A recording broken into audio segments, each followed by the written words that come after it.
Hey guys, in this video we're gonna talk about how you can avoid ban on Reddit. But before we begin, make sure to hit that subscribe button down below. It really helps me out. Alright, so let's begin. First of all, open up a browser of your choice and go over to Reddit website. And you just have to simply log in with your account there.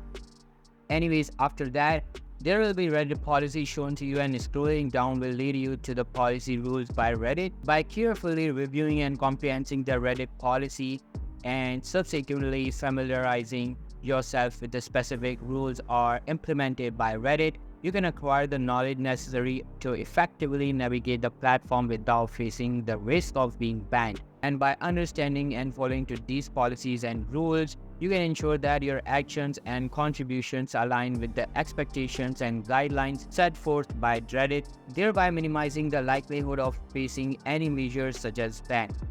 So that's how you can avoid ban on Reddit. So that's all for today's video, guys. Hope you liked the video. I'll be meeting you in the next one. See you soon. Bye.